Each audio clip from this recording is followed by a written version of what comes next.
Forever na ang gawin mong paborito. Sabi ko, masarap yung dinuguan. Nagkakasala ka ng malaki sa Diyos, walang kwenta ano yung pagdadasal. Kumain ka Ano naman. nagkakasal ako? Ang dugo sa gisag ng buhay, at yan ang inihandog ng Panginoon pati sa ating mga kasalanan. Ang utos ng Diyos, kaya nga binigay sa atin lahat ng hayop. Kainin mo lahat ng hayop, aso, pusa, daga, kainin mo. Basta, ang dugo itapon sa lupa. Yun ang utos ng Diyos. Itapon sa lupa ang dugo. Wala sa Biblia nga. Hindi kahit anong reliyon lahat ng Kristiyano. Iniutos yun ng Diyos sa buong mundo. Hindi yan sa reliyon. Sa inyo, ano nangyayari sa Bulkan Taal? Wala tayo, mate. Sabi ko nga sa'yo, manood ka dito para yung tunay na balita. Ang balitang sa TV, peke. Oo nga, patayin mo nga yun. Ano na eh, nagputok na yung halaon. Oo. Ay, ang hula diyan ni Bagyo ang aldaw, itagay-tay. Huwag kang maniwala. Puputok daw. Oo, katulad yan. Pag naniwala ka sa manghuhula, bawal din ang Diyos yan. Galit ang Diyos sa manghuhula, okay? Kasi yung hula ng, yung prediction ni Bagyo. Eh, huwag kang maniwala. Huwag kang maniwala doon. Ano na ang Bulkan. Huwag kang maniwala sa kanila. Sa akin ka maniwala. Nasabog din daw yung Bulkan Taal. Kaya sabi ko, patay, pag sumabog yan, mas malakas pa raw. Ganito nga. sabog na yan. Maniwala ka sa Diyos, maniwala ka sa akin.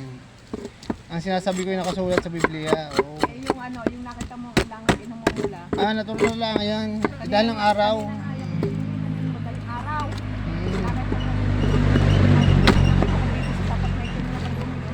Namumula, Daw, sa lugar na yun. namumula talaga yan dahil ng paglubog ng araw. Hindi, umaga na. Ba, pag sikat ng araw pala, malapit na siya sumikat. Araw ano ang papapula niya. Basta sabi ko sa iyo, pag gusto mong balita sa Taal, sa Bulkan Taal, dito ka manood. Hanapin mo yan sa phone sa TV. Dahil malapit sa inyo. Ako malapit sa amin, napunta pa nga ako dun. Napunta pa nga sa sa sunay. tubig daw. Wala ang sasabog, ngusol pa rin. Yung mga hula ang sasapong putok.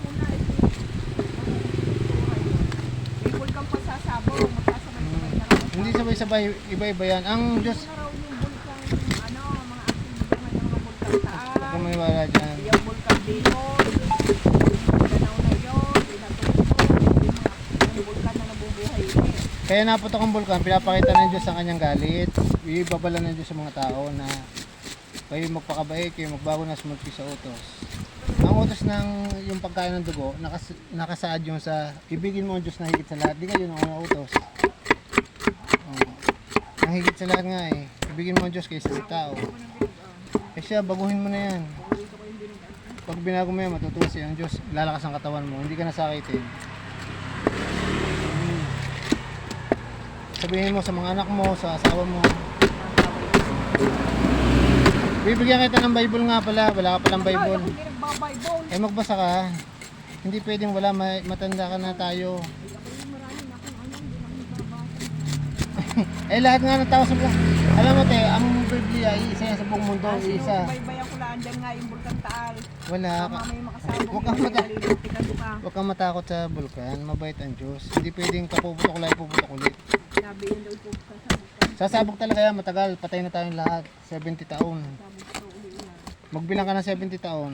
Yun. Wala ngayon. Hintayin mo pa 70 taon. Matagal pa. Oo, 70 taon. Patay na tayong lahat bago yung sumabog ulit. Huwag kayong maniwala sa mga hula. Bawal ng Diyos yun.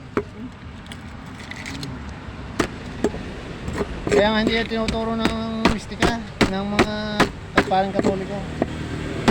Yan na daw yan no, sa 1925.